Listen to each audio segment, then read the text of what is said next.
They all knew he was aboard the yacht when it exploded and sank, and everybody called his death an accident. That is, everybody except the corpse himself. He said it was murder. From the pen of Raymond Chandler, outstanding author of crime fiction, comes his most famous character as CBS presents The Adventures of Philip Marlowe.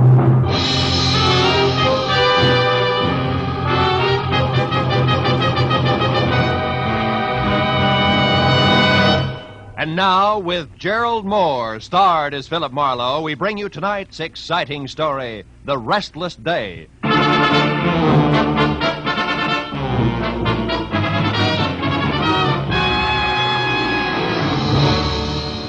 had been a long, hard Saturday night that topped off a long, rugged week. When I finally got to bed dog-tired at 5 a.m. Sunday morning, I was planning to stay there until I'd caught up on all the sleep I'd lost and gained a running head start on the coming week. And by 3 in the afternoon on the day of rest, I figured that job was only about half done. But whoever it was that started riding my doorbell had a different idea.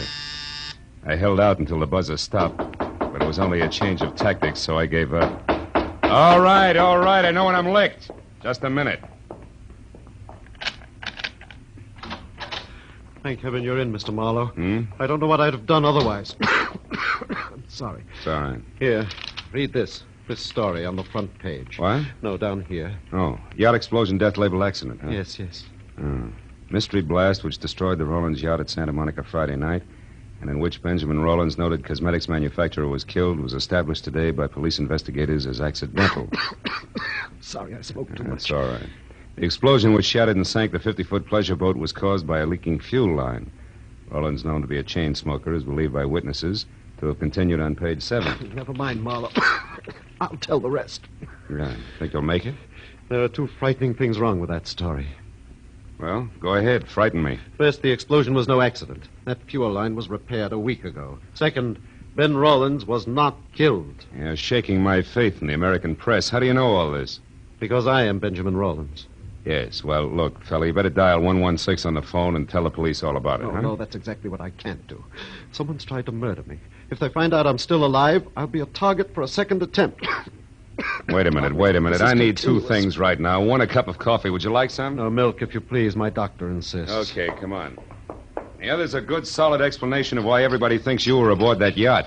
Well, first, they believe my body was lost in the explosion. You see, I intended to spend the night there because Lucille, my wife, and I had quarreled. Mm-hmm. But I got a call, and I had to go out of town on business at the last minute.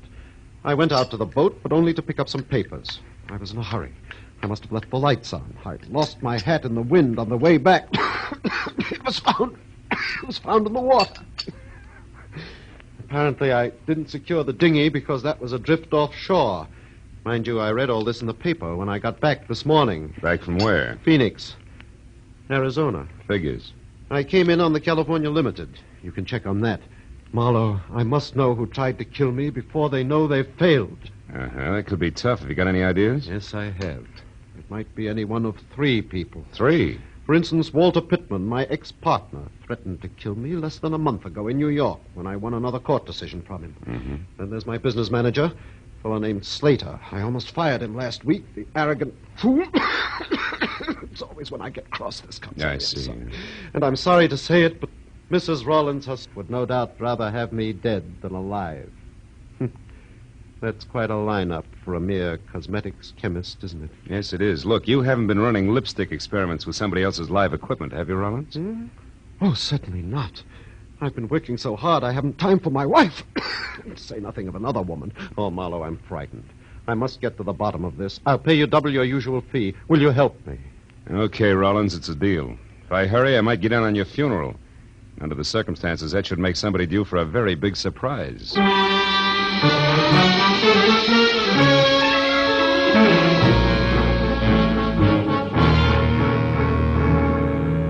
Shave and a shower later, and I checked my wheezing client's credentials, settled him down in my apartment with orders to answer the phone, but not the door, and drove out to Santa Monica, where the not very late Ben Rollins had made his home. I had a list of names, addresses, and phone numbers of people close to Rollins.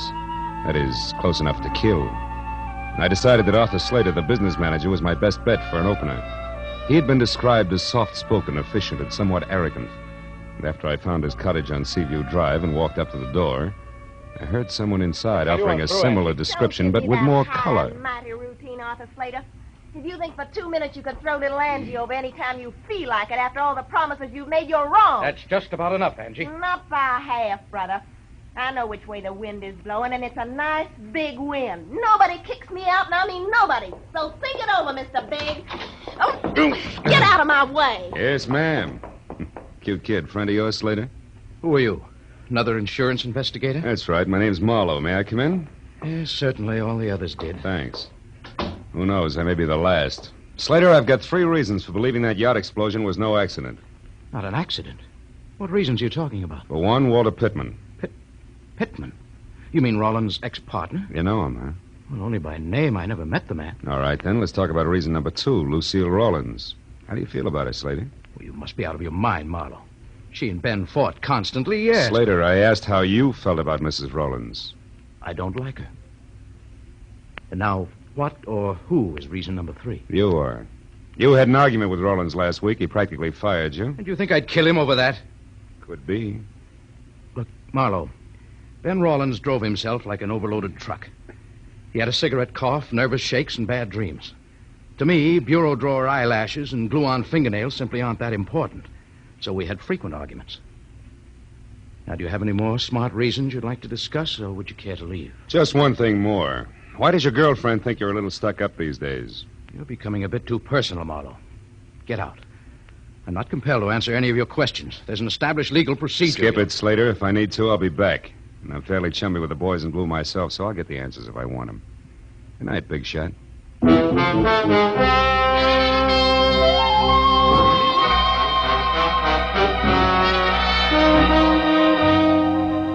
Arthur Slater was like a billiard ball, hard to rub the wrong way.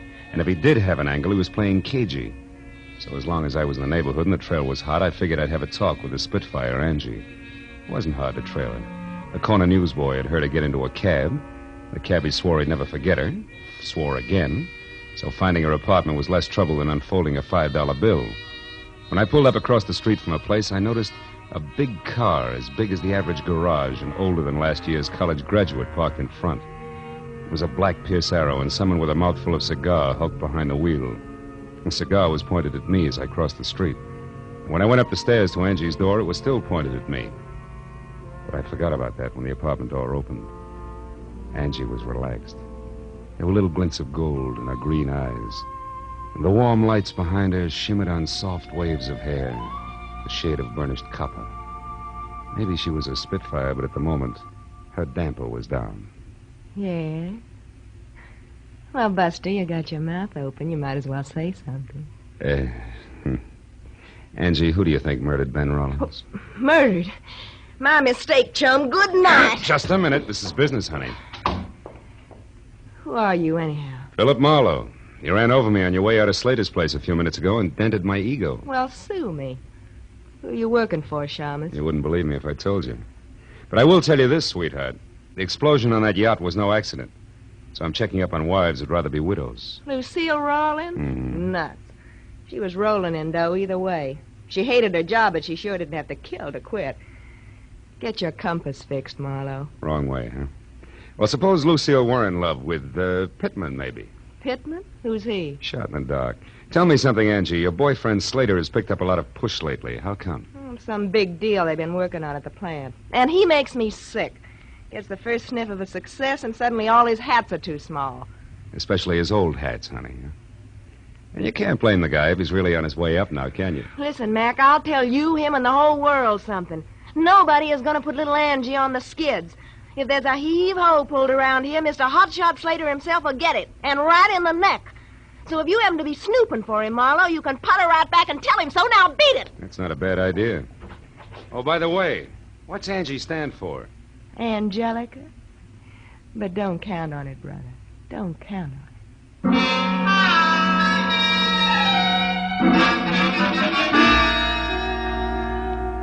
As I went down the front steps, the cigar and the black Pierce Arrow lined up on me again and followed me as I crossed the street and got into my car. It was still pointing at me as I drove away, but after all, the street was public property and the guy could smoke a cigar if he wanted to. Well, by the time I knocked on the front door of the Rawlins home, I was braced for a deluge of tears and a session of red-eyed hysteria.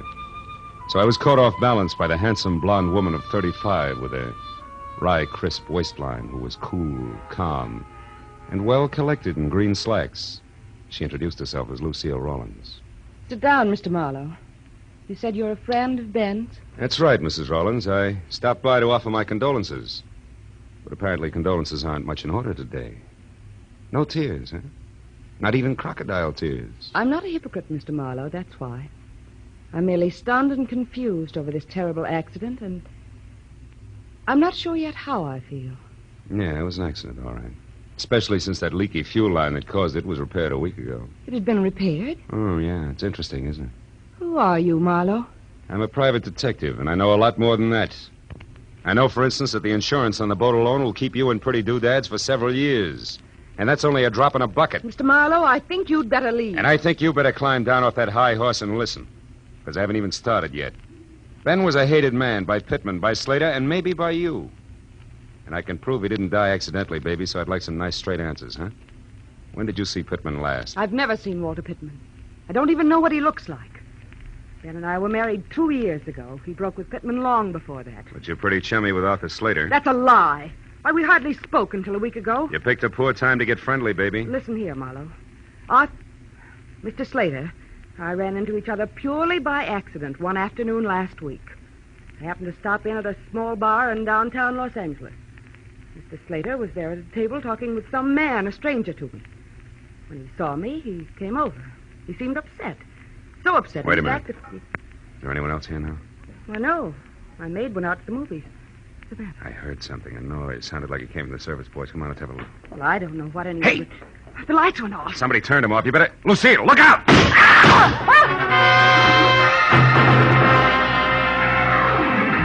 The bullets, which had been intended for Lucille, had only traveled the width of the kitchen, but miraculously both had missed. Whoever had thrown them moved out fast, because when I got through the service porch and into the backyard, nothing stirred, except the restless ends of a pepper tree. But a second later, a heavy, clanking motor roared on the side street. And I got to the fence just in time to see a boxcar on rubber tires skid around the corner. It was a black Pierce Arrow.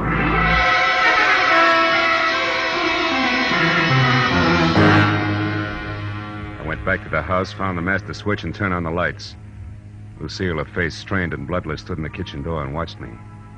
A hole had been punched in the back screen door, and on the floor was a strange object which had been used to unhook the lock.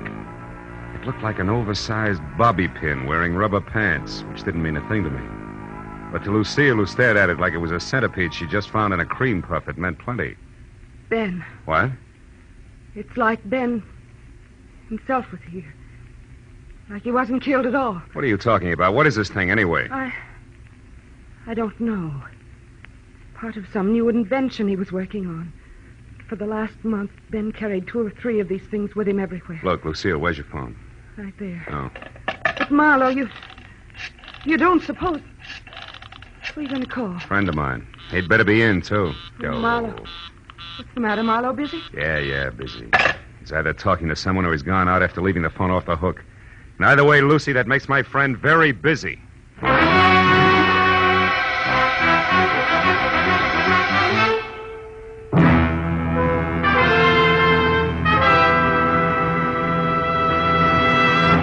In just a moment, we will return to the second act of The Adventures of Philip Marlowe. But first, it may have taken a little detective work finding a much-wanted man last week, but an unprecedented number of listeners seem to have turned Philip Marlowe. For Jack Benny's largest audience this season found him here on his opening show on CBS. Tomorrow night, Jack will be back with Mary, Dennis, Phil, Rochester, and Don for more of the fun that's made the Jack Benny Show the #1 comedy in radio. You'll find him right here on CBS every Sunday at 7 Eastern Standard Time. And now, with our star, Gerald Moore, we return to the second act of Philip Marlowe and tonight's story, The Restless Day.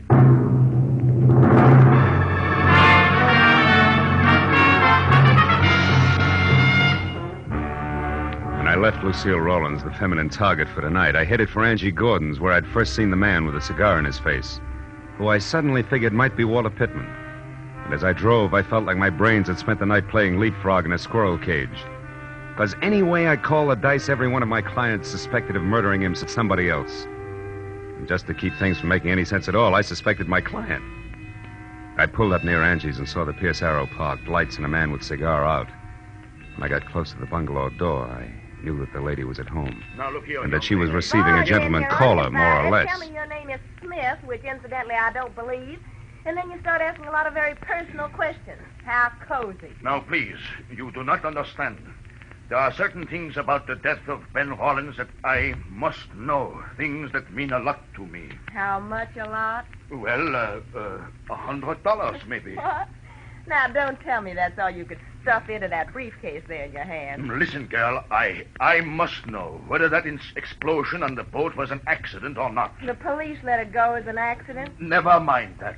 You are Slater's girl. You must know something about him as well as the other one who was here. Now, you tell me. Quick. Stay away from me, you big lug. I don't know anything. Let me... go of me, let go. You heard the lady, Pittman. Let go. How do you know my name? I read tea leaves. And while we're all asking questions, do you mind telling me why you were throwing bullets at the Chinaware on Mrs. Rollins? I did no such thing. I don't even know Mrs. Rollins. You're a liar, and it's dull as the sauerkraut. The gun in your pocket will prove it. I have no gun in my pocket. Here, look for yourself. All right, I will.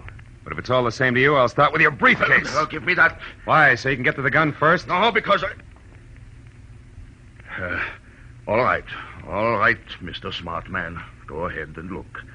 See for yourself that there's absolutely nothing there that concerns you. No! When I get my hands on you, I'll break in Still, two. Marlowe. And don't look so astonished, friend. It's called a gun. Why, you little... Skip it, Marlowe. This isn't my idea of returning a favor, but it is good business. You see, baby, little Angie sells out to the highest bidder. And no matter how I add things up, that isn't you. So exit Pittman, huh? Briefcase and... What are you staring at? That little gadget there. Must have fallen out of Pittman's briefcase. What is it? Twin brother of an item I found a little while ago. Rubber pants included. What are you talking about, Marlowe? Nothing, baby. Just tell me how long I sit here. As long as you like.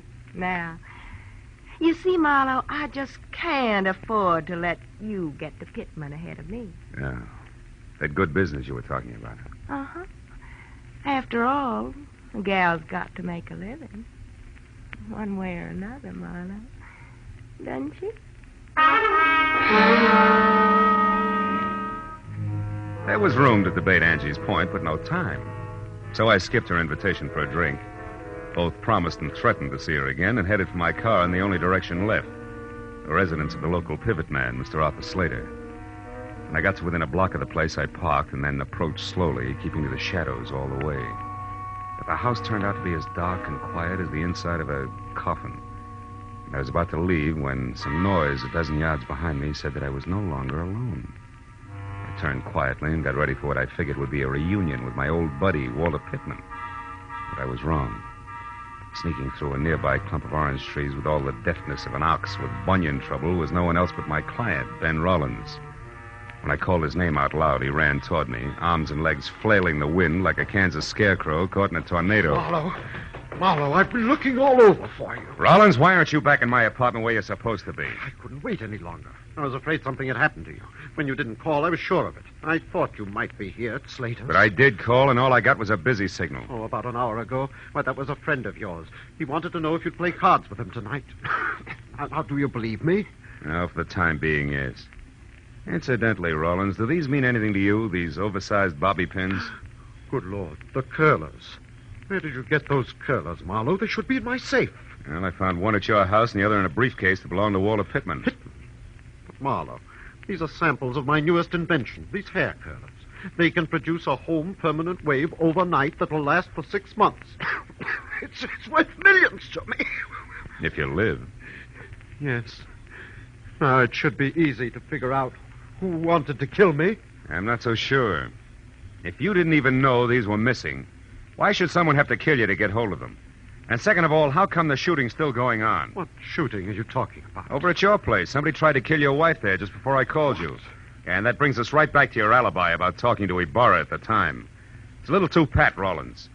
Besides, that curler could very easily have dropped out of your pocket. Why should I shoot at Lucille? For the best reason in the books, you wanted to kill her. And when that yacht business almost boomeranged on you, you still hadn't changed your mind. And that led to this whole routine with me double-billed as Patsy and star witness both. Oh, you're out of your mind, Marlowe. I couldn't have set that explosion on the yacht as a trap for Lucille. Why not? Because it was on account of me that Lucille wasn't on the yacht herself that night. What? After we argued, we decided not to spend any more time under the same roof. Lucille said that suited her fine and she'd sleep on the yacht. And we let it go at that till about noon on Friday. Then you got small about things and said the yacht was yours, maybe? That you'd sleep on it? Yes. I was just bickering. Just a minute, Rawlins. I've heard enough, and I think I finally understand this whole screwy deal. I'll know for sure just as soon as I can make one single phone call to your house. We'll get back to Slater. Come on.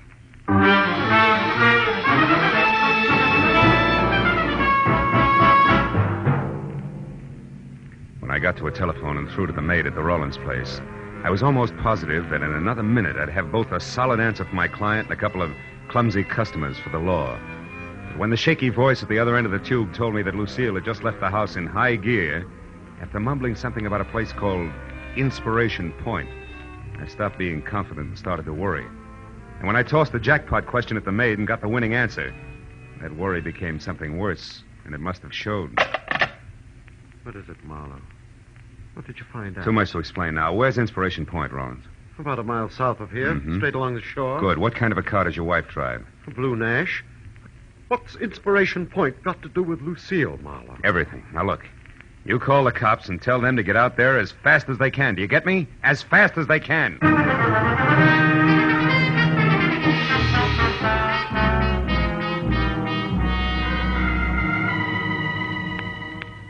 Inspiration Point turned out to be an acre of wind-swept rock that overlooked the cold January sea. And after I saw Lucille's empty car, I crept, staggered, and fell down the narrow, winding trail that led from the road to the promontory itself. I was afraid that I was going to be too late to stop what I was sure was a hastily scheduled murder. But a minute later, when I rounded the last crazy turn in the trail, I felt better.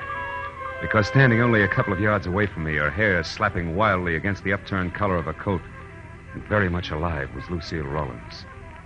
I was about to breathe a sigh of relief when suddenly I caught the expression in her eyes. I turned to follow the line of her unblinking gaze, and I knew that I hadn't arrived any too soon. Because the lady was being held at the point of a gun held by Arthur Slater. I closed my hand tight around the cold .38 in my pocket and moved closer. When you called me at the house, you said that my husband was alive and with you. Why did you lie to me? Because I knew that would bring you running. And I had to be alone with you, Lucille, so I could do what I missed doing last time. Last time? You mean the yacht? You did that? Yes.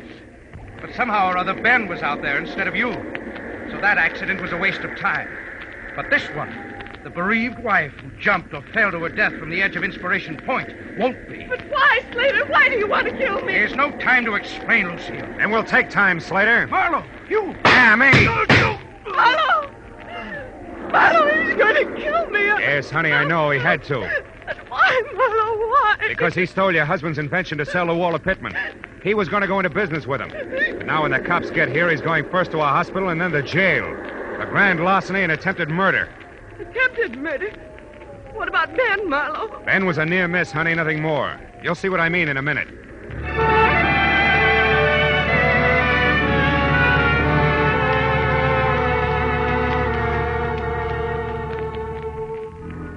When Lucille found out that Ben was still alive, there were a lot of tears and promises to be good from both parties. And it wasn't until an hour had gone by and the police had already booked both Slater and Pittman, who was picked up heading back for L.A., that Mr. and Mrs. Rawlins were in any condition to sit down and talk things over, even with the help of coffee and cigarettes in the Rawlins home. And the whole scheme, Marlowe, was designed by Slater, who, as my business manager, had access to the new curlers. That's right. Knowing how Walter Pittman felt about you, Slater secretly contacted him to handle the manufacturing end, you see? Yes, I see. Well, a few changes in the design, and the whole thing would have been patented and on the market while you and Slater... Pretended that Pittman was a stranger to him. Were still laboring away at last-minute changes. And when we learned about Pittman's product, Slater would act as surprised as Ben here. You're so right, Lucille. That was the plan. Oh, but it fell apart.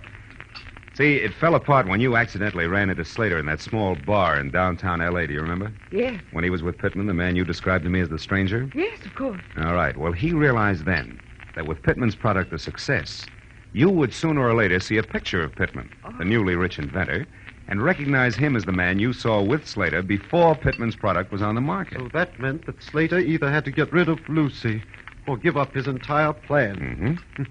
Have you got a match, Mr. No, I'm going to give them up.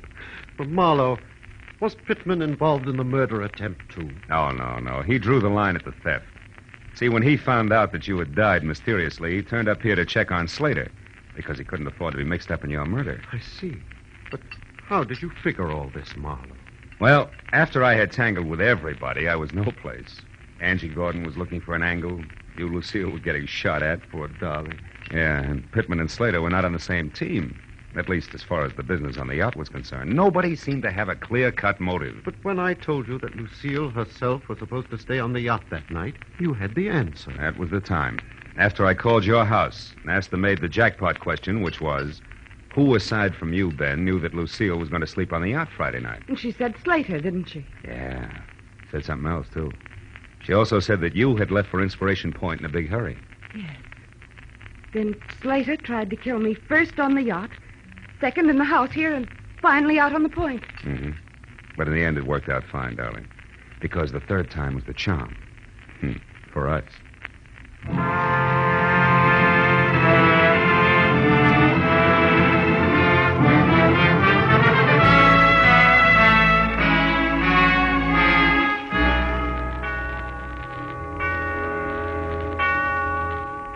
Well, by the time I was through tying in all the loose ends for my client and his wife, it was 3 o'clock in the morning, and I was dog-tired all over again. When I got into my car and started away from the place, Ben and Lucille were standing in the doorway waving at me and smiling. So as I drove back toward L.A., I forgot about the sleep I was missing and thought about them. A couple who couldn't get along until one or the other of them had been robbed, dynamited, and shot at. Yeah, I guess it's really so. As the old bromide has it, the path of true love never does run smooth. Smoothly. It's smooth. Oh, well.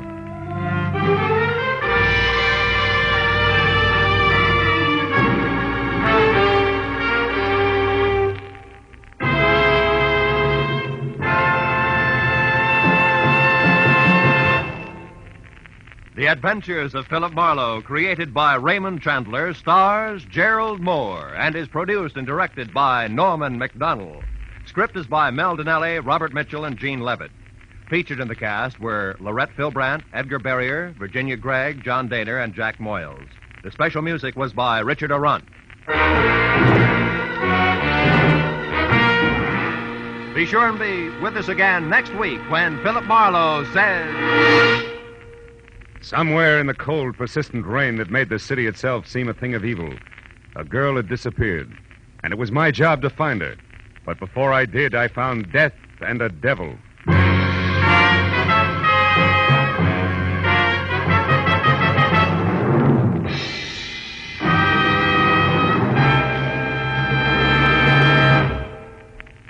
The Jack Benny Show's on CBS Sundays at 7 Eastern Standard Time, and comes right in the middle of 90 minutes of wonderful comedy on CBS's new early Sunday evening lineup. Immediately preceding Jack's show, you'll find Spike Jones and a Spotlight Review at 6:30 Eastern Time. And following the Benny Show, Amos and Andy take over with their inspired humor. Listen to Spike Jones and Amos and Andy over most of these same CBS stations tomorrow, flanking Jack Benny. They add up to 90 solid minutes of merry Sunday listening on CBS. Now, stay tuned for Gangbusters, which follows immediately over most of these stations.